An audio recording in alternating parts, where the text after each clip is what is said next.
প্রায় 18 মাস অস্থিরতা অনিশ্চয়তায় ছিল দেশ। সংকট কাটিয়ে আবার ফিরেছে অন ট্র্যাকে। চালু হয়েছে মহান সংসদ। তাই মানুষও স্বস্তিতে এবারের ঈদ করতে চান। চলছে জমজমাট কেনাকাটাও।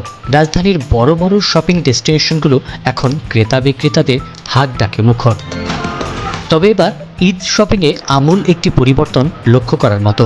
বাজারে হঠাৎ করে উধাও ভারতীয় সিরিয়ালের বিভিন্ন চরিত্র, যেমন পাখি কিংবা কটকটির নামের বাহারি পোশাকগুলো। এবছর শপিং মলগুলোতে আধিপত্য পাকিস্তানি ব্র্যান্ডগুলোর। ধারণা করা হচ্ছে 2024 জুলাইয়ের পর বাংলাদেশের পররাষ্ট্রনীতিতে নতুন ধারা চালুর প্রভাব পড়েছে পোশাকের বাজারে।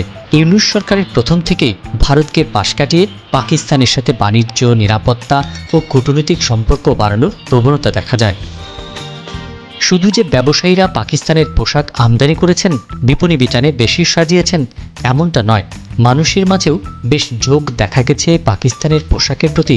শপিং করতে আসা অনেকেই এমনটা জানিয়েছেন। যদিও ভারতীয় পোশাকের আবেদন খুব বেশি ফুরিয়েছে, তেমনটাও নয়। নারীদের কেনাকাটায় পছন্দের শীর্ষে থ্রি পিস, লেহেঙ্গা, গাউন ও শাড়ি। পাকিস্তানি পোশাকের মধ্যে রয়েছে ফার্সি, মারিয়া, সাতরাহা, কারিজমা ও হোসনে আরা নামের পোশাকের চাহিদা।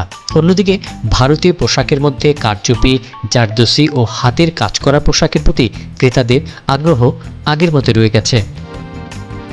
দাম নিয়ে বরাবরই ক্রেতা এবং বিক্রেতার মধ্যে মিশ্র প্রতিক্রিয়া আছে। ক্রেতারা বলছেন দাম বেশি, আর বিক্রেতারা বলছেন বেচাকেনা কম ও লাভও কম।